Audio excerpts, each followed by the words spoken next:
Say then, I mean, if that was how they felt, if they felt that those in political leadership at that time had betrayed them, I mean, you were in political leadership at that time.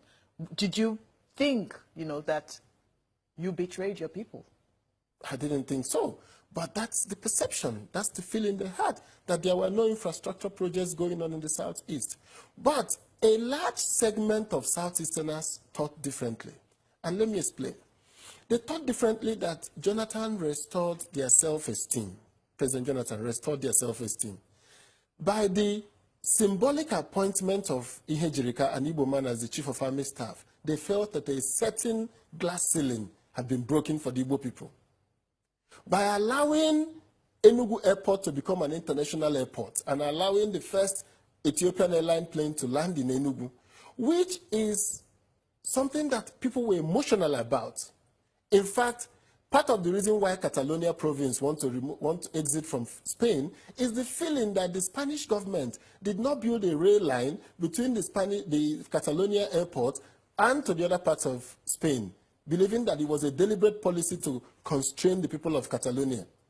So I thought that President Jonathan's two major things of appointment of an Igbo Chief of Army Staff, something like as simple and symbolic, that's the point I'm making about politics. Sometimes it's not about the reality of the issue. And I use this to tell to the other parts of the country, you know, the empathy that we need to show, and which is what I want Nigerians to show to the northeast part of the country. These children in the IDP camps today are going to be the future of the problem we're going to have in Nigeria. We need to just pause a minute and just have some empathy and say, what are these people really saying? There must be something. It may not be the reality, but the fact remains that we need a new form of engagement, a new form of communication. Be that as it may, I mean, we've seen, I mean, from when the president got back, we listened to that speech, and he talked about how he knows the Nigerians, you know, their grievances, but there are legal ways to address these grievances. And he talked about the National Council of State. He also talked about the National Assembly. And, you know, we've seen how things have evolved since that time. Eventually, the military declaring Operation Python dance, and then we saw the tensions that escalated in the southeastern part of the country. Some confrontations happened. And then shortly after, we heard the military declaring IPOB a militant terrorist organization, and then we heard the governors of the southeast following suit, prescribing the activities of the group. What is your reading of all that has happened since the president's return? I thought it's, I don't know if I can, if I can put that as a causative factor, the president return. But I think that... Causative factor, why? I don't know if I can link it, that it is the president's return. No, I mean, since the president's return and his speech, because he talked about how he read, I mean, he was also following events on social media, and a lot of people, according to him, from what he can see, we've crossed the red line. That was what he said in his speech. Yes, I heard that. And from that time, there have been talks about, you know, what is the red line, for instance, and, you know, how do we bring forth grievances, and whether or not we actually have capable hands, you know, capable institutions to handle these grievances. Yes, part of the reason is that I think that let me start from the reactions from the different institutions. The military reaction and the governor's reactions, for me, were knee-jerk reactions. And the president's red line must exist in his own world, because I haven't heard or seen of any red lines in Nigeria. And the red line is in the Constitution. Some people will tell you that's where it is, where Section 2 talks about the unity and indivisibility of the country. And he spoke there and said the unity of Nigeria is non-negotiable. That was the Constitution he swore to uphold. Well, the unity of any union cannot be non-negotiable. The Constitution itself is a product of negotiation.